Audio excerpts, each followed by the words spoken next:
বিমান হামলায় দমানো যাচ্ছে না ইরানকে, নতুন কৌশল খুঁজছে যুক্তরাষ্ট্র। চুক্তিতে সই করতে তেহরানের সামনে শেষ সুযোগ, বললেন ট্রাম্প। এবং সেনা প্রত্যাহারের আগে হামাসকে সম্পূর্ণ অস্ত্র সমর্পণ করতে হবে, নেতানিয়াহুর হুঁশিয়ারি। গাজায় আগ্রাসনের তীব্র নিন্দা কয়েকটি দেশের।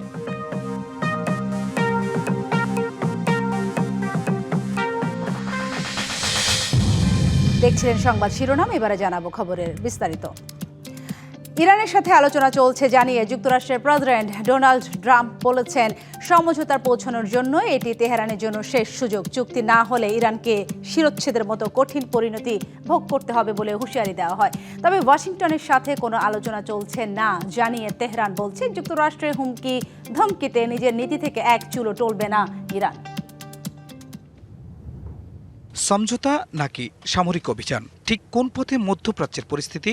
যুক্তরাষ্ট্র ইরানের পাল্টাপাল্টি বক্তব্যে সেটাই বোঝা কঠিন। ওয়াশিংটন বলছে আলোচনা চলছে, তেহরান বলছে না।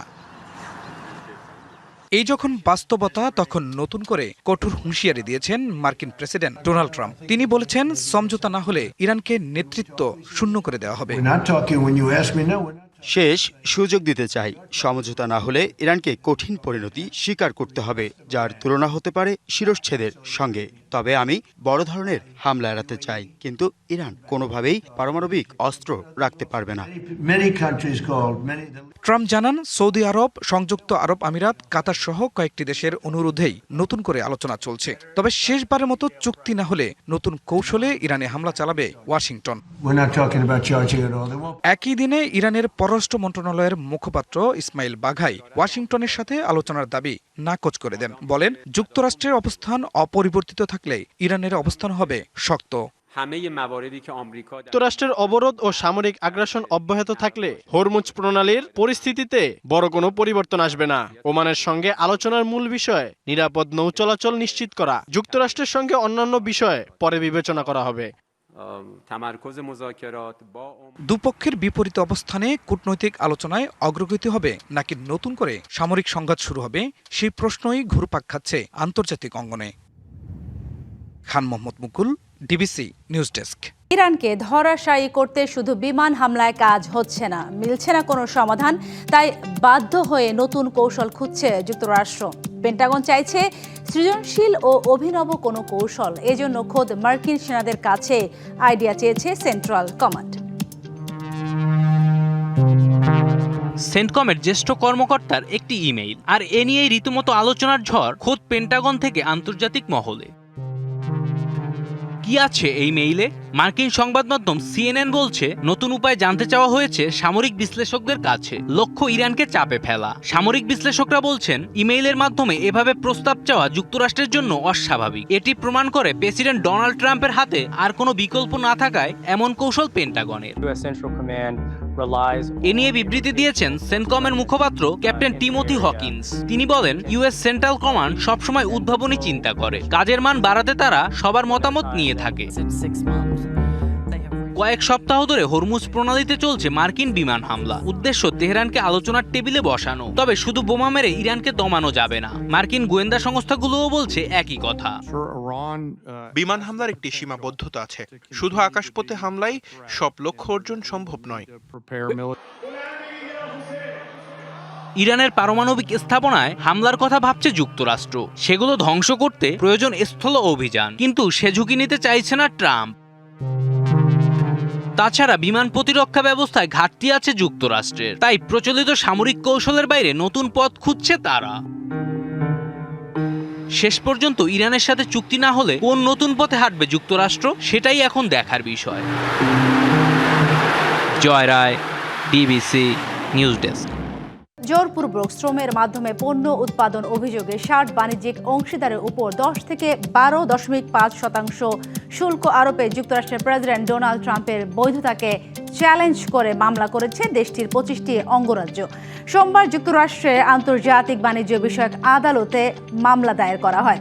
মামলার বাদীপক্ষ New York, California, Illinois, Massachusetts, Washington, Wisconsin, Pennsylvania, Kentucky সহ আরও 17টি অঙ্গরাজ্য। এসব অঙ্গরাজ্যে যুক্তরাষ্ট্রের বর্তমান বিরোধী দল ডেমোক্রেটিক পার্টি শক্তিশালী। গত জুলাই মাসে বাংলাদেশ, ভারত, জাপান এবং চীন সহ 60টি দেশের বিরুদ্ধে জোরপূর্বক শ্রমে পণ্য উৎপাদন এবং এ ধরনের পণ্য আমদানির অভিযোগ তুলে যুক্তরাষ্ট্র তাদের পণ্যে 10% থেকে 12.5% অতিরিক্ত রপ্তানি শুল্ক আরোপ করে ট্রাম্প প্রশাসন। দাবানলে পড়ছে যুক্তরাষ্ট্রের ওয়াশিংটনের দ্বিতীয় বৃহত্তম শহর স্পোকেন, আইডাহো এবং অরেগন অঙ্গরাজ্যের বিস্তীর্ণ এলাকা। এরই মধ্যে পুড়ে গেছে বহু ঘরবাড়ি ও ব্যবসা প্রতিষ্ঠান। নিরাপদ আশ্রয়ে সরিয়ে নেওয়া হয়েছে ঝুঁকিপূর্ণ এলাকার বাসিন্দাদের। পরিস্থিতি নিয়ন্ত্রণে দিন রাত কাজ করছেন দমকল কর্মীরা। ব্যবহার করা হচ্ছে বিমান ও হেলিকপ্টার। চারদিকে শুধু আগুনের শিখা, ঘন কালো ধোঁয়ায় ঢেকে গেছে আকাশ। একের পর এক বাড়ি, বনভূমি আর যানবাহন পরিণত হয়েছে ধ্বংসস্তূপে। যুক্তরাষ্ট্রের ওয়াশিংটনের স্পোকেন শহর ও আশেপাশের এলাকায় টানা তৃতীয় দিনের মতো জ্বলছে আগুন। দাবানলে এরই মধ্যে পুড়েছে 8000 একরেরও বেশি এলাকা। অন্তত 700টি ঘরবাড়ি, ব্যবসা প্রতিষ্ঠান ও অন্যান্য স্থাপনা সম্পূর্ণ ধ্বংস হয়েছে। বনাঞ্চল থেকে আগুন ছড়িয়ে এখন আবাসিক ও বাণিজ্যিক এলাকাতেও পৌঁছে গেছে। নিরাপদ আশ্রয়ে যেতে হয়েছে প্রায় 64,000 বাসিন্দাকে। আগুন নিয়ন্ত্রণে কাজ করছেন প্রায় 1100 দমকল কর্মী। বিমান ও হেলিকপ্টার দিয়ে ছিটানো হচ্ছে অগ্নি প্রতিরোধ পদার্থ। ওয়াশিংটনের পাশাপাশি দাবানল ছড়িয়েছে আইডাহো ও ওরেগন অঙ্গরাজ্যেও। আগুন নেভাতে টানা 11 দিন ধরে লড়াই চালিয়ে যাচ্ছেন দমকল কর্মীরা। এখনো প্রাণহানির তথ্য নিশ্চিত হয়নি, তবে আগুনে ক্ষতিগ্রস্ত কিছু এলাকায় পৌঁছাতে পারেনি উদ্ধারকর্মীরা। কিছু এলাকায় আগুন নিয়ন্ত্রণে এলেও সামনে চ্যালেঞ্জ পুনর্বাসনের। হাজারো মানুষ কবে ফিরতে পারবেন নিজের ঘরে, সেটাই এখন বড় প্রশ্ন। আলমুমিত, ডিবিসি নিউজ ডেস্ক। মালয়েশিয়ার নেগ্রি সেম্বিলান রাজ্যে সহকর্মীদের মধ্যে সংঘর্ষে 3 বাংলাদেশি শ্রমিক নিহত হয়েছেন। এই ঘটনায় আরও একজন বাংলাদেশি গুরুতর আহত হয়ে হাসপাতালে চিকিৎসাধীন রয়েছেন। মঙ্গলবার দেশটির জাতীয় গণমাধ্যম বার্নামার এক প্রতিবেদনে জানানো হয়, সোমবার পোর্ট ডিকসন জেলার লিঙ্গি এলাকায় তামান লিঙ্গির একটি শ্রমিক আবাসনে এই ঘটনা ঘটে। এই ঘটনায় 3 জনকে গ্রেপ্তার করেছে পুলিশ। পরে সুয়া মাঙ্গিস স্টেট এলাকা থেকে আরও 2 জনের মরদেহ উদ্ধার করা হয়। নিহতদের শরীরে গুরুতর আঘাতের চিহ্ন পাওয়া গেছে। আহত বাংলাদেশিকে রেম্বাও হাসপাতালে চিকিৎসা দেওয়া হচ্ছে। প্রাথমিক তদন্তে জানা গেছে হতাহতরা সবাই একই প্রতিষ্ঠানে কর্মরত ছিলেন এবং একই আবাসনে বসবাস করতেন। এই ঘটনায় মালয়েশিয়ার হত্যা মামলা দায়ের করা হয়েছে।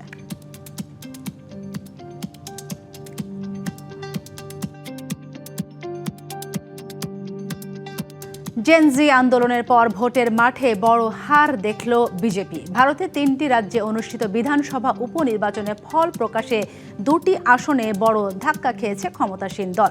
বিহারে বাঁকিপুরে 1995 সালের পর প্রথমবার পরাজিত হয়েছে দলটি। সেখানে জয় পেয়েছে জন সুরাজ পার্টি। দলটির প্রধান প্রশান্ত কিশোর বিজেপি প্রার্থীকে 19,000-এরও বেশি ভোটে হারিয়েছেন। মধ্যপ্রদেশে দাতিয়াতে জয় পেয়েছে কংগ্রেস, তবে গুজরাটের মঞ্জলপুরে আসনে বড় ব্যবধানে জয় ধরে রেখেছে বিজেপি। জেনজি আন্দোলনের পর অনুষ্ঠিত এই উপনির্বাচনের ফলাফলকে দেশটির রাজনৈতিক অঙ্গনে গুরুত্বপূর্ণ বার্তা হিসেবে দেখা হচ্ছে।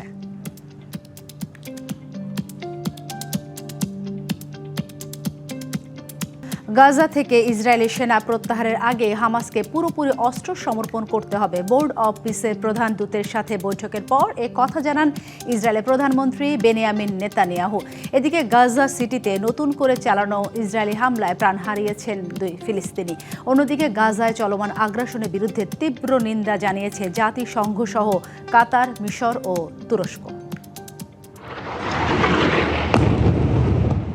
যুদ্ধবিরতির মাঝেও গাজায় থেমে নেই ইসরায়েলি আগ্রাসন। প্রতিদিনই তেল আবিবের হামলায় প্রাণ হারাচ্ছেন নিরস্ত্র বেসামরিক ফিলিস্তিনিরা। এরই মধ্যে মার্কিন প্রেসিডেন্ট ডোনাল্ড ট্রাম্পের গঠিত বোর্ড অফ পিস ঘোষণা দেয় হামাস অস্ত্র সমর্পণ করলে গাজা থেকে সেনা প্রত্যাহার করবে ইসরায়েল, একই সাথে থামাবে আগ্রাসন। demilitarized, properly governed, and তবে ট্রাম্পের এমন ঘোষণা নিয়ে প্রকাশ্যে নিজেদের মতবিরোধের কথা জানায় নেতানিয়াহু প্রশাসন। জানানো হয় আগে হামাসকে সম্পূর্ণরূপে অস্ত্র সমর্পণ করতে হবে, তারপরই সেনা প্রত্যাহার। বোর্ড অফ পিসের প্রধান দূত নিকোলে ম্লানদেভেরের সাথে বৈঠকের পর একথা জানান ইসরায়েলের প্রধানমন্ত্রী বেনিয়ামিন নেতানিয়াহু। যদিও ইসরায়েলের মন্তব্য ও বোর্ড অফ পিসের এমন ঘোষণার পর এখনও কোনো জবাব দেয়নি হামাস। এদিকে এসবের মধ্যেও ইসরায়েলি বাহিনীর চালানো হামলায় মৃত্যু হয়েছে গাজার বেসামরিক নাগরিকের। এছাড়াও মধ্য গাজার বুরেজ ক্যাম্পের পূর্বাঞ্চলীয় এলাকায় ফিলিস্তিনিদের বাড়িঘর ও স্থাপনা গুঁড়িয়ে দিচ্ছে ইসরায়েলি বাহিনী। গাজায় অব্যাহত ইসরায়েলি সহিংসতার বিরুদ্ধে তীব্র নিন্দা জানিয়েছে জাতিসংঘ সহ কাতার, মিশর ও তুরস্ক। Rahnuma Fermin, DBC news desk. যুদ্ধের ভয়াবহতার মধ্যে গাজায় বাস্তুচ্যুত মানুষের জীবনে যোগ হয়েছে আরেক নতুন সংকট, তীব্র গরম। বিশুদ্ধ পানির সংকট আর অস্বাস্থ্যকর পরিবেশ সব মিলিয়ে মানবেতর জীবন কাটাচ্ছেন হাজারো ফিলিস্তিনি। আন্তর্জাতিক মানবিক সংস্থাগুলো বলছে ইসরায়েলের অবরোধের কারণে প্রয়োজনীয় সহায়তা পৌঁছে দেওয়া হয়ে উঠছে বড় চ্যালেঞ্জ। গাজায় ইসরায়েলি আগ্রাসন শুরুর পর থেকেই সব হারিয়ে আশ্রয় কেন্দ্রে দিন কাটছে লাখো ফিলিস্তিনির। যে কোনো মুহূর্তে তাঁবুতে আঘাত হানতে পারে ইসরায়েলি ক্ষেপণাস্ত্র কিংবা ড্রোন। এমন অনিশ্চয়তার দিন কাটছে বাস্তুচ্যুত গাজাবাসীর। মরার উপর খাড়ার ঘায়ের মতো যোগ হয়েছে নতুন দুর্ভোগ, তীব্র গরম, অসহনীয় গরম, বিদ্যুৎ সংকট আর পোকামাকড়ের সাথে মানবেতর জীবন কাটাচ্ছেন ফিলিস্তিনিরা। সবচেয়ে বেশি ঝুঁকিতে শিশু ও প্রবীণরা। প্রচন্ড গরমে ভীষণ কষ্ট পাচ্ছি, কোথাও কোনো ছায়া নেই, দিনে পোকামাকড় আর রাতে ইঁদুরের উপদ্রবে নাজেহাল। আমাদের দুর্ভোগ অবর্ণনীয়। বিশুদ্ধ পানির ভীষণ সংকট।